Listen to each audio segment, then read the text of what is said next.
Ooh, what's up, nerds and geeks? My name is OMGWTF, LOLFTWBRB.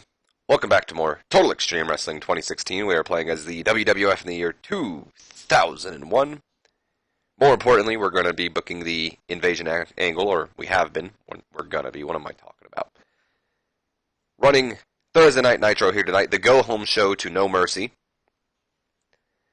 And a couple things to go over before we actually get into the show. A lot of you may be noticing that this isn't Thursday. I usually upload this on Thursday, but since we've been so behind, with the headset situation happening, where I had to go and get a new one, and then I had my wrestling training this past weekend, so I wasn't really able to record and catch up. I've decided we're going to kind of skip the norm here to catch up a little bit. We're going to get Nitro up today, which is Wednesday, Heat up on a Thursday, and then No Mercy up on a Friday, and then No Mercy can chill a little bit for, Saturday and Sunday, let everybody catch up, and then we'll continue back on to Monday Night Raw and go on from there once again. So expect lots of, shows back to back. I know I usually upload Heat and No Mercy together, but I figured, let's just let it flow pretty much. Let's not rush anything, I guess, if you know what I'm saying, even though they're supposed to be on the same night. So there you have that. That's going to be the current schedule for now for the next 3 shows until we get back to Monday. And if any of you have any questions about my wrestling training, I guess you can go ahead and ask them in the comment section. Although I am a strong believer in kayfabe, so I won't be answering any questions that will infringe on the kayfabe. Either way, let us go ahead and run the show. We have a couple of pre-show bouts before we can open up the show. First pre-show match of the night has decent wrestling, little heat as well. That's good. Tommy Dreamer, ECW's Tommy Dreamer, goes on to defeat Jerry Lynn in 6 minutes and a second with the pile driver. Still forgot to change that. Got to remember to change Dreamer and Raven's finishers to the DDTs. You got a Dreamer driver and an even flow DVT, or excuse me, the Raven effect. Duh. Call myself a Raven fan and I call it the even flow DDT. Some shut your mouth crap there. Either way, 66 C+, that's impressive for both of these men. Jerry Lynn is someone I think we're going to have to keep around. Even in an enhancement role, he definitely puts people over. So, that's great.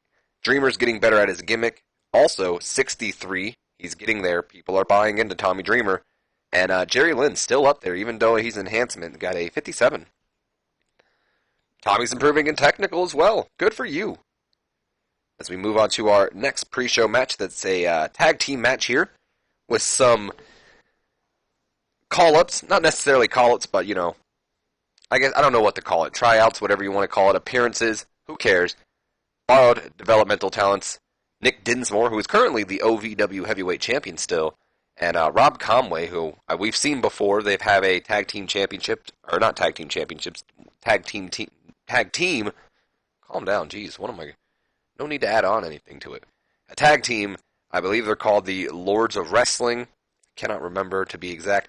Either way, Canyon and Hugh Morris. I noticed Hugh Morris had a little bit of negative chemistry, or not negative chemistry, negative momentum. So I wanted to help get him up here. That's why he, of course, got the victory in this match as well. But Canyon and Hugh Morris go on to defeat the Lords of Wrestling, or whatever the hell they call themselves. Nick Dinsmore and Rob Conway. Decent wrestling, not much weight in heat. Hugh Morris defeats him, who's he pin?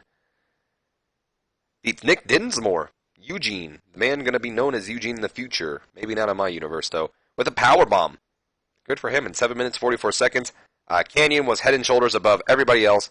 And Conway was the weak link of the match. 69 C+, though. Not bad, guys. 78 for Canyon. He's promising. I like Canyon. When this whole invasion angle is over, I want to do something with Canyon, Hugh Morris, 67. Rob Conway with the 42, so that's not too bad. And Nick Dinsmore with the 54, holding his own up there. Might be ready at some point. And then our main event of the pre-show gets a 71 B-. That's impressive. 71 B- to end off the pre-show. Bout that had decent wrestling, but not much weight in heat. So the only match that really had heat was Dreamer. There you go, Dreamer. Mike Awesome WCW superstar goes on to defeat WWF's Dean Malenko in 10 minutes, 23 seconds with the Awesome Bomb. Mike got a in-ring performance of a 63, Dean with a 68. It's been a while since we used Dean Malenko, and I knew he would help Mike Awesome shine, even though we shouldn't be rewarding Awesome here since he just got caught with steroids again. But I kind of do want to build him up because I have a storyline for him. So the steroid situation, as we've covered in the past, it's so massive that even though I probably should be suspending these guys and all that, this is back in the 90s. This was like Vince McMahon. I don't know if he'd really care, but this is so massive to the point where if I did suspend most of these guys, there wouldn't be a roster. You know what I mean? So it's one of those things that we're going to have to suffer through at the moment. If I could send them to rehab, I would and possibly fix it, but it's not going to. The only really thing I can do would either be to suspend them or fine them. Next best thing I do is fine them. So that's going to be how we handle that in the future. Don't know why I went on that little weird tab there, but I just felt like I needed to explain it. Let's take a drink before we open up the show. And we open up the show with a match. That's new. Opening up the show with a 82 solid B rating. That's good job, guys. But then again, Chris Benoit's in this match, so it's about what I expected, to be honest, for an opening match that's really just thrown out there with, hey, work the crowd, guys. Get them ready. So we start off the night with a solid B rating. Chris Benoit, the WWF Intercontinental Champion and King of the Ring winner this year, 2001 King of the Ring winner, goes on to defeat Rikishi. And about that had good wrestling and a decent reaction from the crowd. Benoit beating Rikishi in 9 minutes, 59 seconds with the crippler crossface submission hold.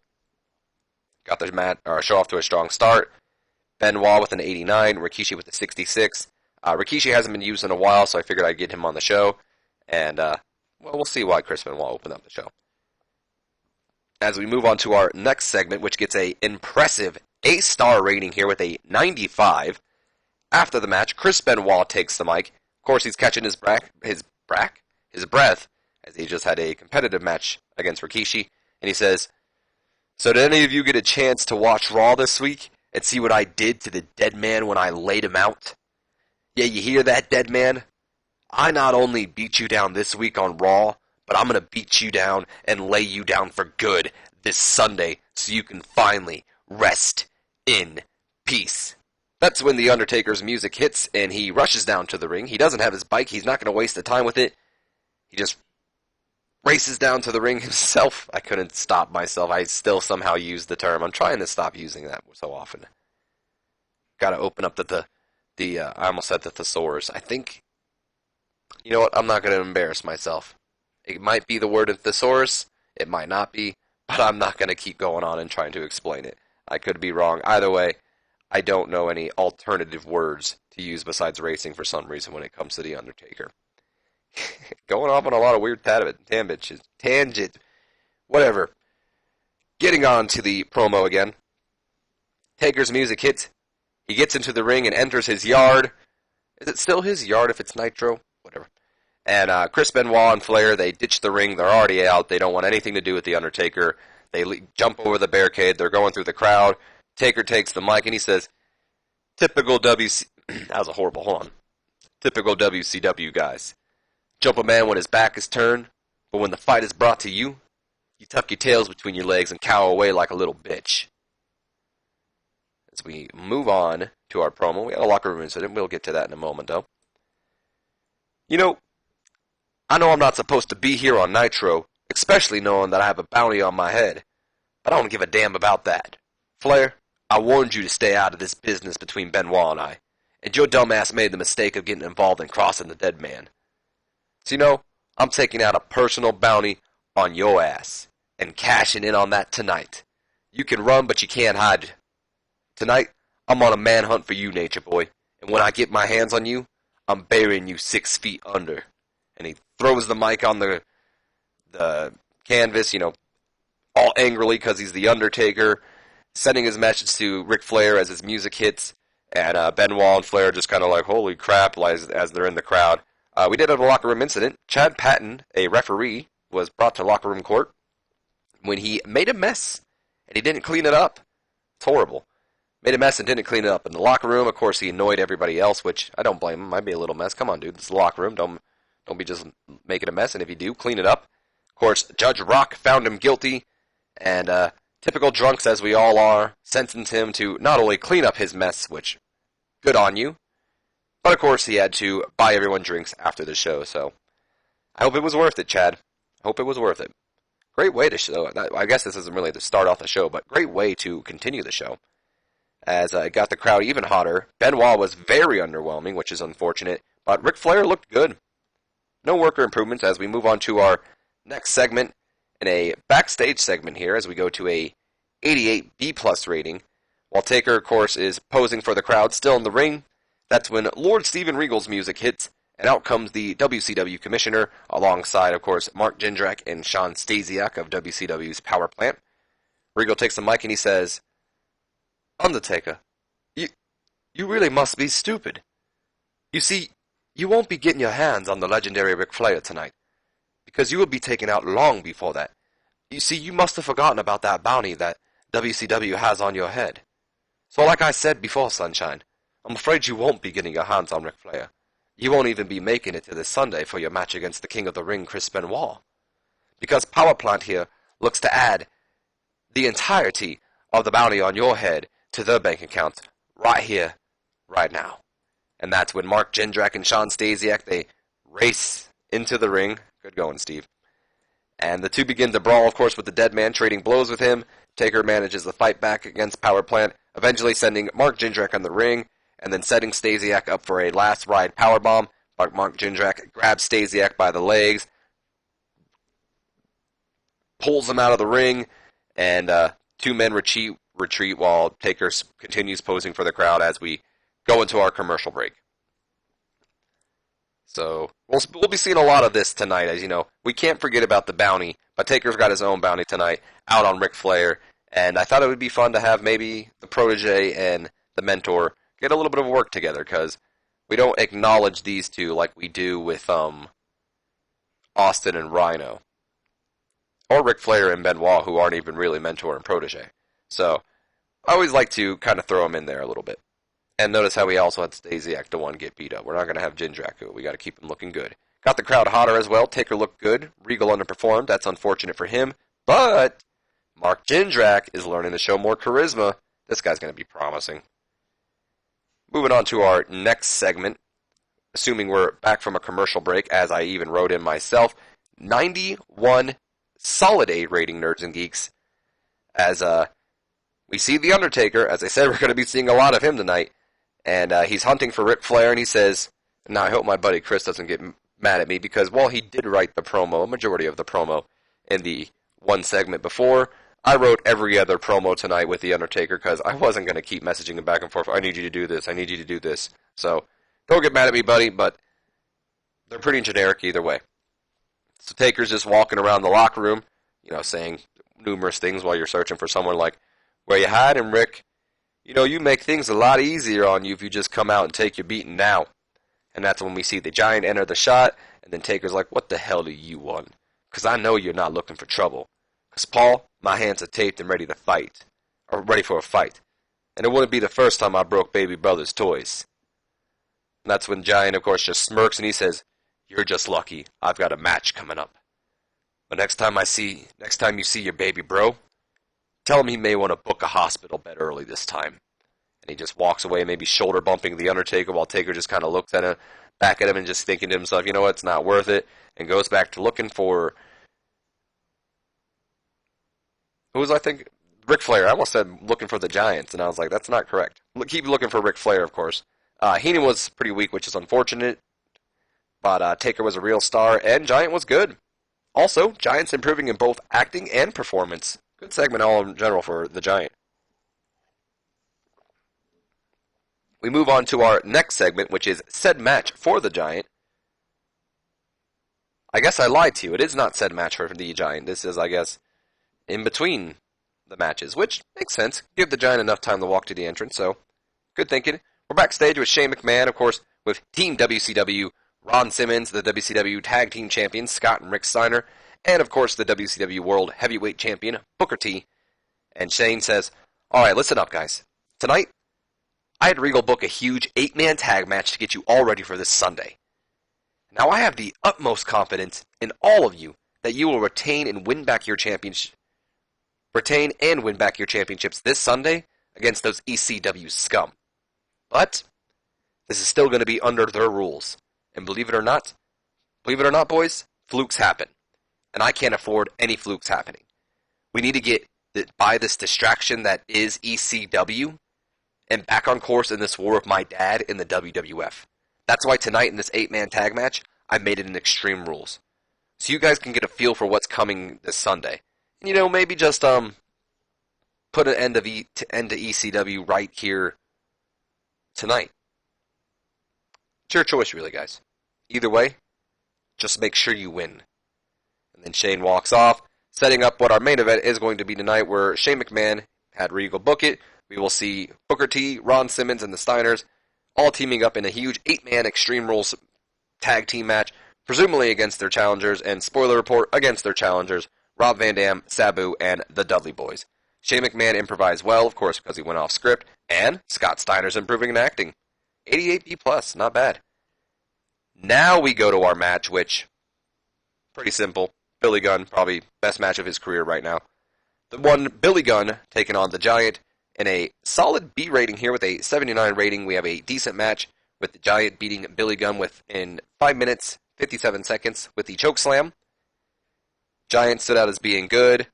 Billy with a 48, the Giant with a 93. I should have set this to dominance pretty much, but either way, Billy is one of those other superstars who I've noticed has kind of been complaining that, hey, you haven't been booking me, which, not going to lie, I haven't. So I figured, you know what, Billy? Go ahead and go under the Giant tonight. No worker improvements, though, as we move on to our next segment of the night. Wow! 100 A-star rating, nerds and geeks. Hell yes.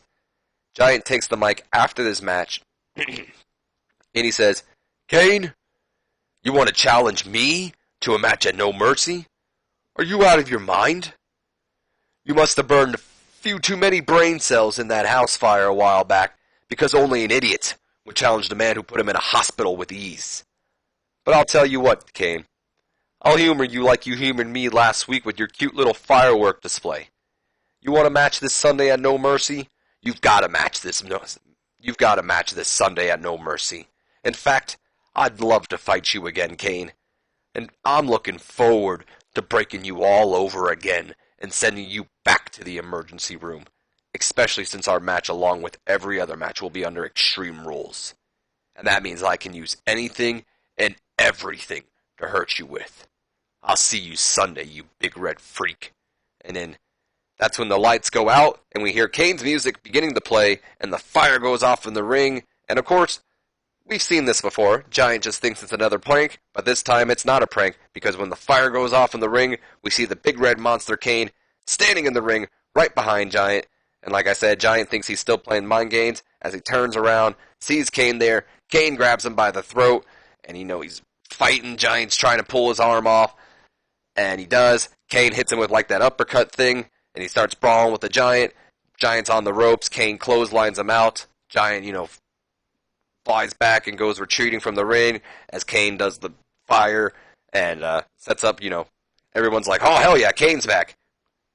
And hell yeah. I debated saving it, saving Kane for coming back until No Mercy, but I wasn't really sure what to do, and I didn't just want to do another, Kane with the fire, so I thought this is kind of cool, and I really like the idea of the fire going off, kind of like what the Undertaker had his powers, lights go off, and there's Kane, but this time, there's the Undertaker, but this time with the fire, and then you see Kane just standing in the ring. I don't know, I think that's awesome. Kane was good, and it gained heat. Tenay and Bobby Heenan were weak, but Dusty Rhodes holding his own. But he's Dusty Rhodes. Did we expect any less from the American Dream? I suck at Dusty. Literally every wrestling fan can do a Dusty Rhodes impression, but me. Wow. We then follow up with another A-star segment, 99 rating here, as we're backstage with Ric Flair and Chris Benoit.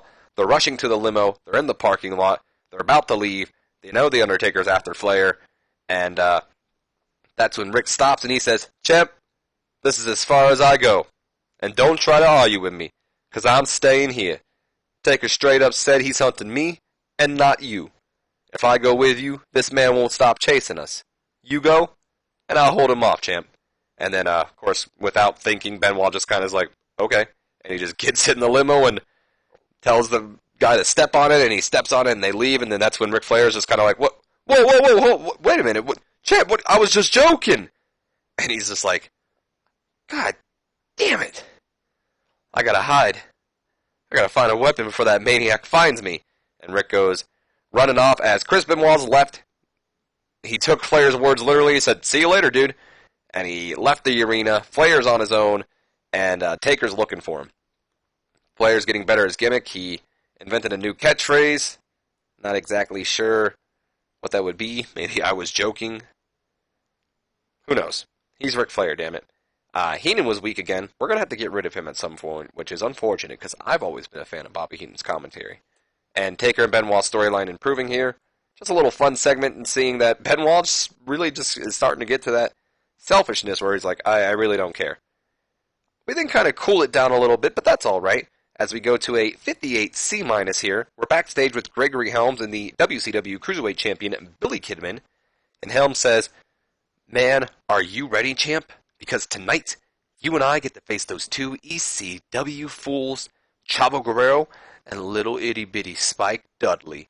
And that's when Kidman interrupts him and he says, "Look, man, I'm going to interrupt you before you get into a rant. Just because we're partners tonight doesn't mean I like you. In fact, I don't like you. I think you're a sleazeball. And in all honesty, if it wasn't for us both representing WCW, I'd rather be teaming with Spike. Especially since it seems like both you and Chavo would get along a lot more than you and I would. So as for tonight, well, let's just get through it, okay?"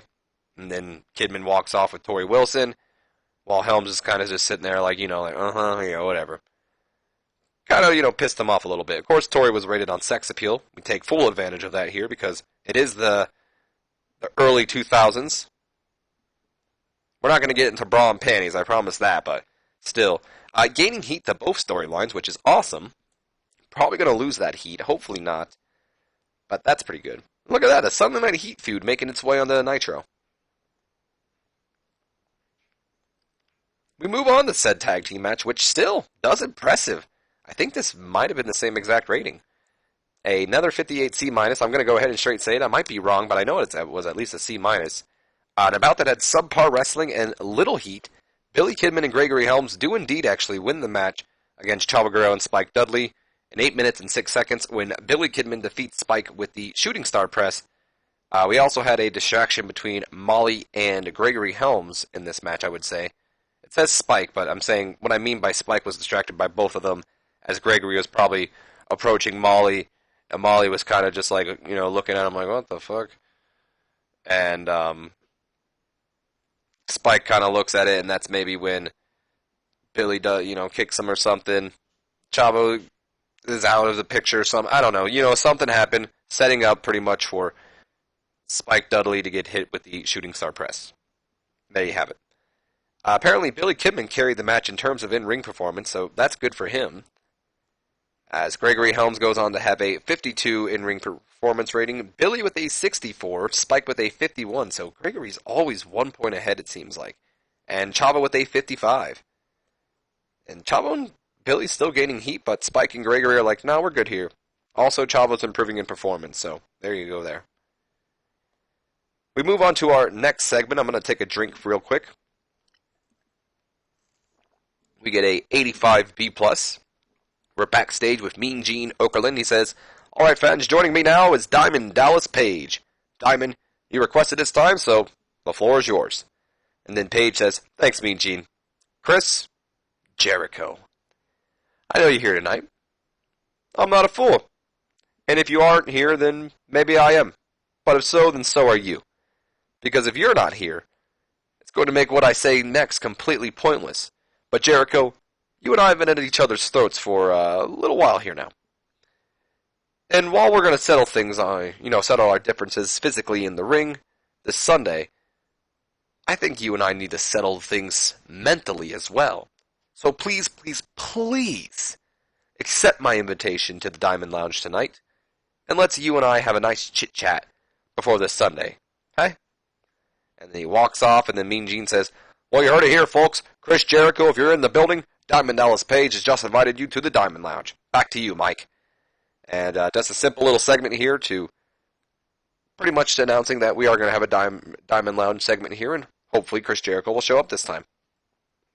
Oakland, of course, was lost. DDP was the real star here. As we move on to the next segment, I think I'm going to have to cough real quick, though. Hold on. Just get one of those clear your throat, you know.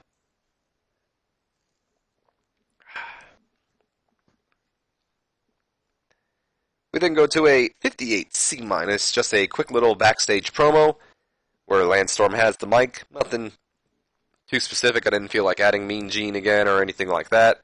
And Storm says, Raven, this Sunday, I finally get my hands on you and take back my WCW Canadian Championship and give Canada the champion they deserve. And trust me, that's certainly not some grungy crybaby who whines and complains when he doesn't get what he wants. You know, Raven, I really can't wait to bend you and force you to scream in agony. And then there's you, Tommy, the man who lucked his way through life. I remember you back on ECW. You were the guy that took the beating. For being the heart and soul of ECW, you sure suck. What kind of people's champion hasn't even won his company's world title? Whatever. Doesn't matter, Tommy, because come Sunday, I'm breaking both of you. You and that reject Raven, and I'm walking out with my Canadian Championship. And then he walks out. So 58C-, this unfortunately did lose heat for the three-way storyline here. Doesn't get enough recognition, which is unfortunate because I really would like to give it more recognition than I have been, but just haven't really had much time for it. As we move on to another 100 A-star rating, Nerds and Geeks. Hell yes. We're in the ring. It's set up for the Diamond Lounge. When the lights dim and an announcer can be heard over the loudspeaker, we're improving it here now. And the announcer's like, ladies and gentlemen, it is now time for the Diamond Lounge. And here's your host, the man who's dressed to impress and has a smile for a mile, Diamond Dallas Page. And then some, music plays. Not necessarily, DDP's music. Some, late night type talk show music. And out comes DDP as he makes his way down to the ring. He's all, like I said, he's literally dressed to impress. He's fancied out here. Once in the ring, he takes his seat at his desk. He takes the mic and he says, welcome, ladies and gentlemen, and thank you for joining us here tonight on the Diamond Lounge. Hopefully, our guest tonight is Chris Jericho. I know I gave him a little short notice, but I am confident that he's here tonight. So, Chris Jericho, if you are here, and if you can hear me, please come out and join us.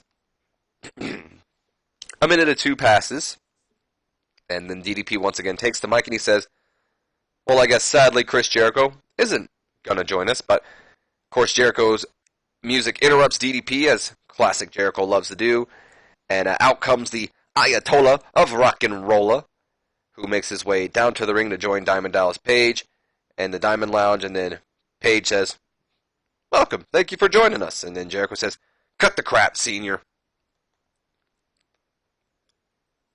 You call me out here on your ripoff of Tonight with Jay Leno, of Tonight with the Jay Leno show, and you want to talk? I don't want to talk to you, senior. I'm sick of you. I'm sick of your stupid smile. I'm sick of your stupid airbrush vest, how stupid you sound when you shout that idiot bang catchphrase of yours. But worst of all, I'm sick of all of you and your stupid wrinkles. I mean, come on, man. You work for billionaire Ted. You work for a McMahon.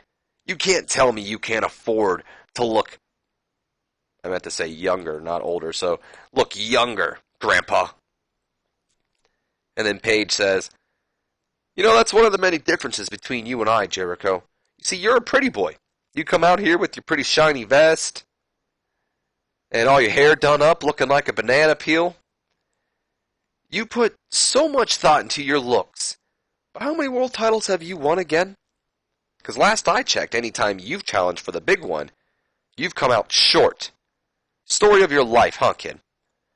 While I, on the other hand, had become a 3-time champion in an era of Stings, NWOs, and Ric Flairs in WCW, and at the age that most people start thinking of retirement. Sure, my age may show, but just like wine, I get better with age. Something you'll find out this Sunday. And then Jericho says, Sunday, huh? Well, you know what, Diamond Dummy Page? I'm sick of waiting, and I'm sick of looking at your stupid face. You and I are both here right now. Why don't we get this on right in here, right now? Paige says, no. I invited you out here just to talk, not to fight. That can wait till Sunday, kid. Not only am I going to teach you a lesson in pain, but I'm also going to teach you a lesson in patience as well, as it would seem. And then Jericho says, oh, is that so? Well, since you won't fight me tonight, I'm going to need to take my frustration out some other way. And besides your stupid face, I'm sick of looking at your stupid show set as well. In fact, and that's when Jericho begins tearing apart the set, throwing pieces of the Diamond Lounge around, throwing furniture, ripping the sign, maybe even knocking DDP's coffee off his desk. And then he goes, yeah, now that looks better. It describes your career perfectly, Paige. A big, huge, filthy, disgusting pile of trash. But before he can even finish the word trash, Paige catches him out of nowhere with the diamond cutter, taking him out and laying Jericho down. And then Paige kind of gets close up in his face and he goes, I'll bill you Sunday, kid. And then he throws the mic down, walking out, leaving Jericho behind, laying in his own mess of trash as that ends off the Diamond Lounge. Only the second ever episode. And it's still doing good. Look at that. Great segment. Gained heat for it all. And still not turning Jericho, even though that was pretty heelish, but we're still going to wait. We're still going to wait. We're holding off on it and holding hope it doesn't ruin us. Either way, we get to a 67 C+ rating, another backstage segment with The Undertaker, the return of Kronik. Looks like that tables match wasn't the end for them after all. And then Taker he's still looking for Ric Flair, and he says, come on, Rick, where are you hiding? I know you're still here. I heard you tell Benoit to stay and go. I messed that up. What the hell does that mean? I heard you tell Benoit that you were going to stay while he goes, while you stay behind. Obviously, you're looking to fight. Come on, man, you're making this harder on yourself. And that's when Kronik enters the shot, and then Taker says, the hell do you two want? And Kronik doesn't waste no time with words as they go right after the dead man. Of course, we're assuming here, and I'm going to tell you guys right now, they're going after the bounty, as everyone is looking to. Kronik's battling with them, but Undertaker fights back and takes out both members of Kronik with relative ease, probably, before walking off and continuing his search for the Nature Boy. So I knew I wanted to have some people try to take out Taker, some lower card guys, and since both these guys are out of their way soon, I figured, why the hell not? This probably didn't do too well because I rated both of them on selling, but it's okay. It wasn't affecting any storyline, so I wasn't worried too much about it. Taker came out looking excellent. Both Kronik members underperformed. Like I said, I wasn't worried too much about it. As we move on with our main event of the night with a solid 79 B rating here, Nerds and Geeks. In a decent match, Team ECW, Rob Van Dam, Sabu, and the Dudley Boys go on to defeat Team ECW, Booker T, Ron Simmons, and the Steiner Brothers in 11 minutes, 6 seconds when Rob Van Dam defeats Rick Steiner with the Frog Splash. Unfortunately here, Bubba Ray Dudley was off his game, or seemed off his game at least.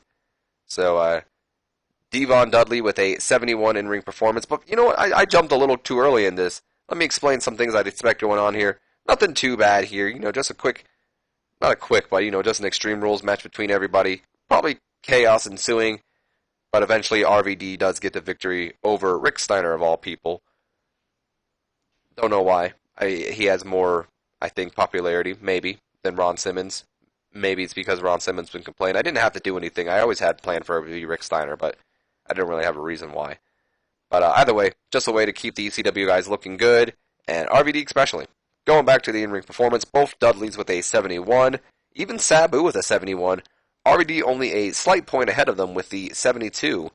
Rick Steiner with a 67, so he was the weakest in the match. Scott kind of stepping back here tonight with an 88. Ron Simmons with an 80, and Booker T with the impressive 91. The Steiners and the Dudley Boys gaining the much-needed heat that they needed. RVD and Booker, of course, moving along with Sabu and Ron Simmons. We have a lot of improvements as well here, as Ron Simmons is improving in Rumble, Scott Steiner's improving in Rumble and flying, Bubba's improving in technical, and Devon's improving in flying and performance. A lot of improvements tonight. But that's not quite the end of the show, Nerds and Geeks, as we end off the show with a 100 A-star rating. This show is excellent. We had to have gotten an A. I can't imagine not. Taker, of course, still looking for Ric Flair, and he says, "Come on, Rick. Show's almost over. Better come out now. Trust me, you don't want me showing up your house. Think about your family." And that's when Ric Flair rushes in from behind with a steel pipe in hand, and he takes the dead man out, beating him down with this steel pipe, and eventually Taker manages to get the pipe away from Ric Flair, and then he grabs him by the throat, probably talking some crap to him before Rick kicks him in the nuts, and then starts retreating, tossing stuff behind him, hoping it would, slow the dead man down. But the dead man continues to chase after Ric Flair, and eventually it does catch up to him, gets his hands on him, and starts tossing him around backstage, all into, random set-up pipes, that weird, stupid little crate thing that's big, and I don't know what the hell it is, but it's big and black, and it's stupid. It's that weird, stupid crate thing they have back there that you always see people get slammed on. Maybe some pallets, beating down on Ric Flair, giving him some good lefts and rights, eventually busting him open, which isn't hard because, it's Ric Flair we're talking about here. And Flair's crawling away, begging him, "Please stop," pretty much like that. He did manage to grab a fire extinguisher, sprays Taker with it, managing, get a brief moment of, relief, and managing to escape from the dead man once again. But unfortunately for Ric Flair, he escapes right into the entryway, so now we're live in front of the crowd. Of course, we were live before, but now we're in front of the crowd. Taker isn't too far behind, and out comes the dead man. Flair is trying to fight back. He's begging Taker, to stop. The dead man eventually gets his hands on Ric Flair once again, sets him up for the last ride, and then sends him off the stage through a set of tables with the last ride to end off the show. And Ric Flair's just laid out with tables, bloodied, and Flair, the Undertaker stands over him, maybe even wipes his blood on his chest, and stands over the fallen Nature Boy to end off Thursday Night Nitro. Of course, Taker came across well, no worker improvements. We end off the show with a solid A rating, 92. Hell yes, what a show, guys. What a way to pretty much hype up the pay-per-view. Top story of the night. Hell yes. New Japan still looking for their stars. Billy Kidman on the rise. Hell yes. And a move that will no doubt boost his reputation. Billy Kidman was singled out by some industry insiders as the one to watch. One source who wished to remain anonymous said that he is loaded with potential and just needs more experience and some breaks. Well, we might have to focus a little bit on Billy Kidman here. Tiger Mask might be resigning, and Kurt Angle is the best overall worker in wrestling today, apparently. Oh boy, we got a couple opinions. And Rob Van Dam, what are you doing, man? You think you're ready to start giving me opinions? Alright, whatever. Ron Simmons says, "Sabu is too clumsy in my opinion. He's going to end up hurting someone badly." He did that with Rey Mysterio. Rob Van Dam says, "Brian Clark sells like crap. Cut him and find someone who knows how to actually work." Oh, we're doing that. Scott Steiner says, "Brian Clark isn't charismatic. You should release him and hire someone better." Well, we're releasing him, but I don't know if we're hiring someone better, to be exact. We got a couple issues here with everybody, but that's whatever. Check out our storylines before we end this off. So right now it looks like we're ending it with Chavo and Kidman with a 54C- going into the pay-per-view. Jericho and Page at a 88B+. Edge and Christian with a 84B+. Head Chop, Incredible and Noble with a 51D+. Spike and Gregory with a 56C-. So that's going to be kind of like two of our headlining matches for this Sunday Night Heat. So get hyped for that. Cannon Giant, unfortunately, with a 58 C-. How is that possible? We go from a 90 to 100 and we got a 58 C-. How? Whatever. That makes absolutely no sense. Kurt and Chuck with a 79B. Lita and Jackie with a E27. Raven, Storm, and Dreamer with a 66C+. They have more heat? No. RVD and Booker T with a 83B+. Simmons and Sabu with a solid 80B. Austin and Rock with a 94A. TNA, Power Plant, and Hardys with a 70C+. Steiners and the Dudleys with a 58C-, which that also doesn't make much sense to me. Taker and Benoit with a 92A, and Triple H and Rhino with a 71B-. So, good stuff all around. I'm going to do an auto push real quick out of curiosity, and I want to see where certain people are lying. So, Billy Kidman is now permanently in a lower mid-card role, which I'm not sure if he was there already, to be completely honest. I think he was. Spike Dudley, unfortunately, is still considered an opener, and I'm probably going to say Gregory Helms, yep, is still the same way. Is Chavo? Chavo is as well. There is one other person. I always like to check people like Rob Van Dam because I'm automatically pushing him as an upper mid-carder, even though he should be still a mid-carder. Who else? Is there anybody I'm curious about that I would like to check? No. I think we're good. I think that's going to be the end of this episode, Nerds and Geeks, so hope you guys have enjoyed it as much as I have. If you have, do me a favor, leave me a comment, like, and subscribe if you haven't done already. And as always, my name has been OMG, WTF, LOL, FTWBRB. I will see you guys for Sunday Night Heat, which will be up on Thursday, so tomorrow. And, yeah, until then, I will see you guys later. Have a good day.